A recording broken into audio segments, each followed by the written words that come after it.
Reginald here. Today I'm going to be reviewing Within a Dead City, which is a game demo that was provided in Next Fest on Steam, which recently ended.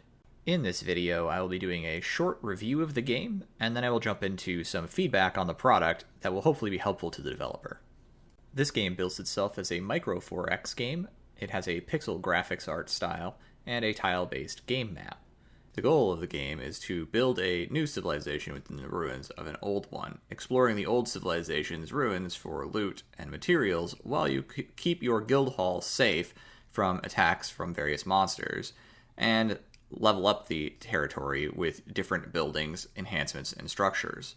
You explore by using heroes. Heroes act on their own, and you merely hire them. You then place bounties on specific buildings or enemies that you wish them to go attack, and if the bounty is high enough, they will redirect their attentions.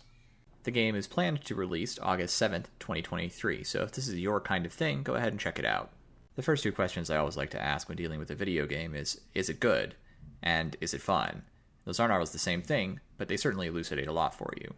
In this case, I can't say whether or not the game was good, because it's just a demo, and there might be a lot here that I haven't seen, or a lot here that could be yet unveiled. At the same time, there's another problem. This kind of game isn't really for me. After I started playing it, I realized that almost immediately.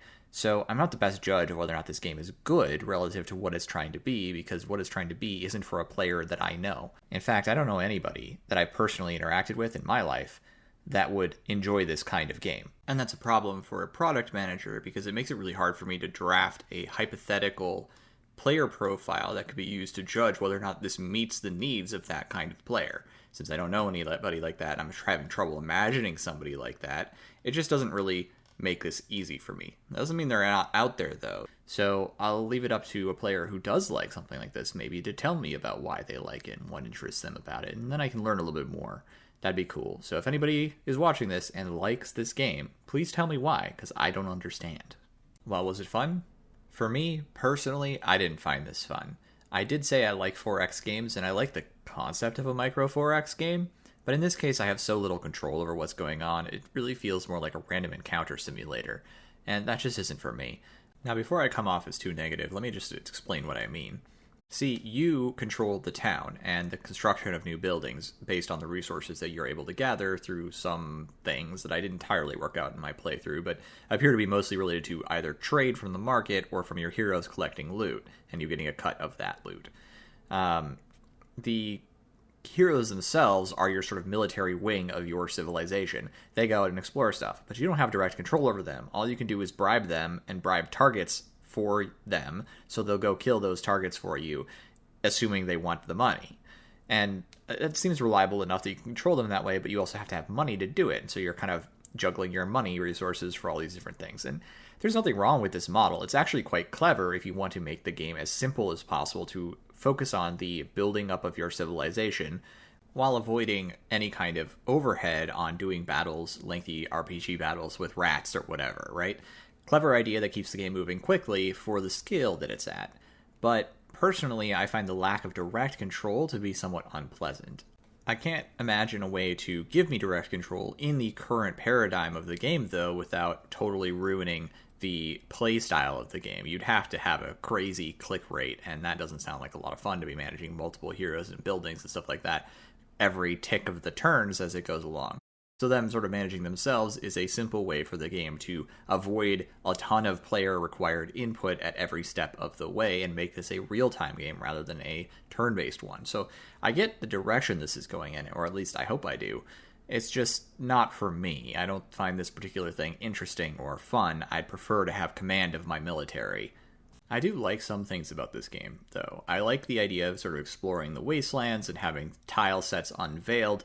I like the fact there's these different types of heroes that appear to have different abilities. I like being able to build my buildings and upgrade my stuff based on my own preferences for how I want to approach the game strategically.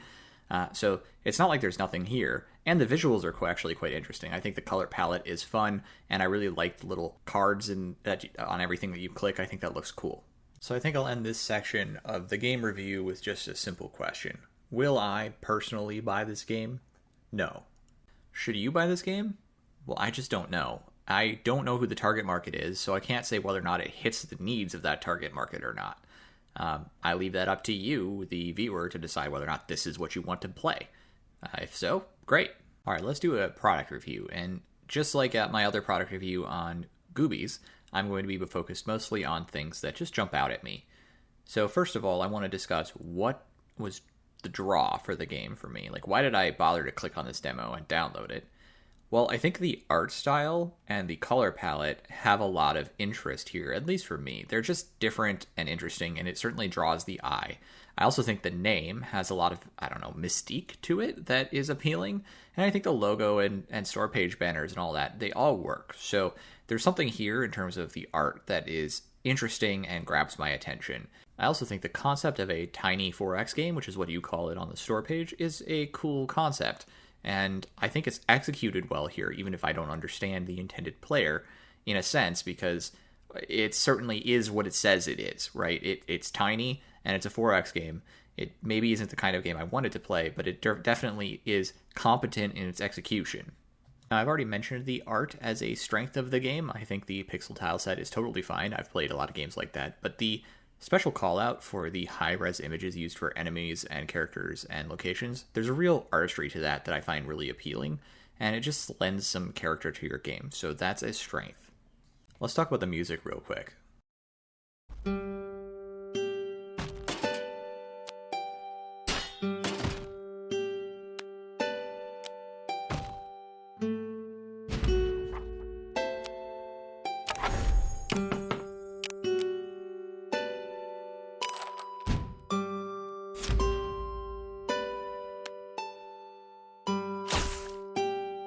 First of all, love me harpsichord, or is that a lute? Lyre? I don't know.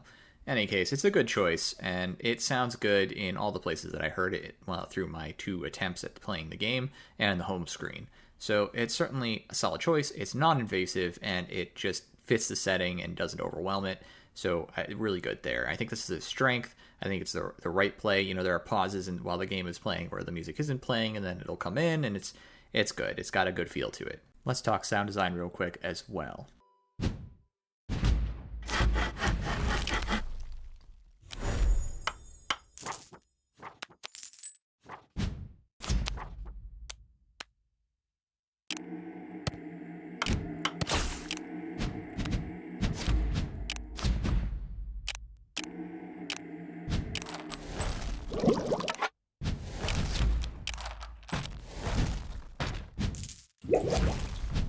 So I think that sounds good. It has a good sort of tempo to it. Nothing is overriding it. Anything else too badly. There's nothing just too loud. Everything's sort of punchy and quick sounding.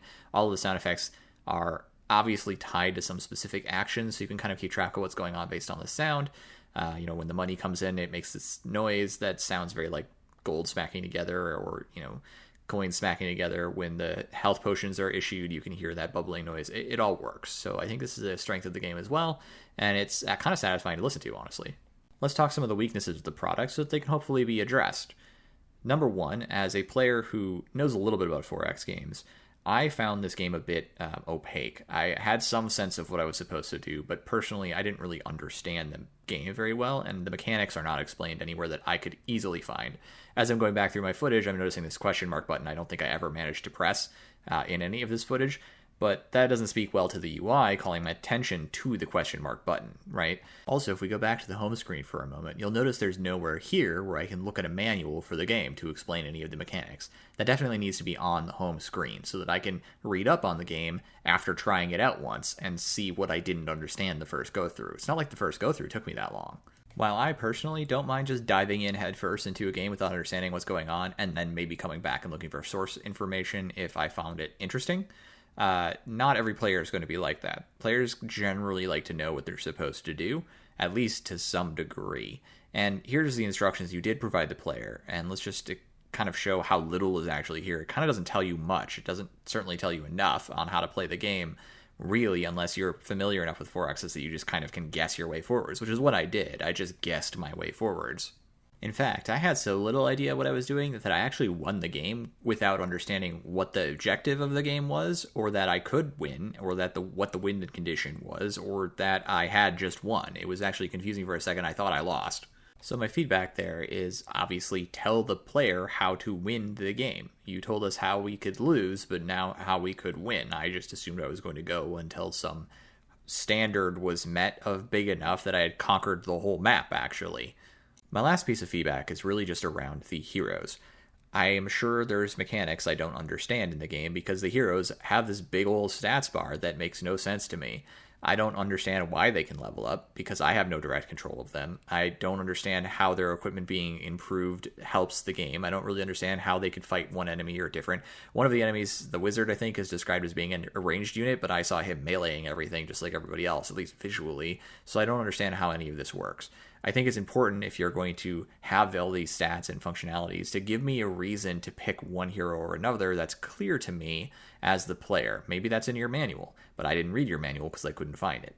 So I would make sure that that part of the game is more clear to the player because obviously it's been thought out as a key element of your game, how these heroes develop, but it's opaque enough that I basically didn't notice it until my second playthrough when I realized on the victory screen, that there was one of my heroes was level 7. Until then, I hadn't even bothered to click on one of my heroes, which is fine. I mean, it's only my second playthrough, but I'd like to know more about this in a way that I can actually do something about earlier on.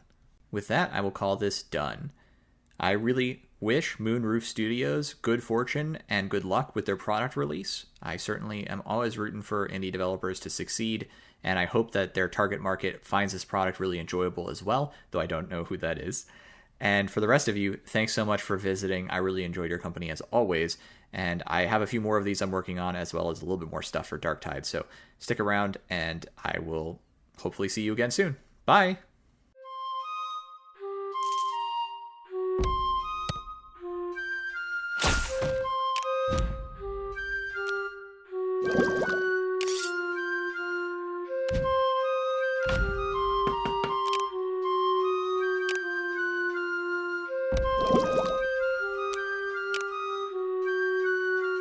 You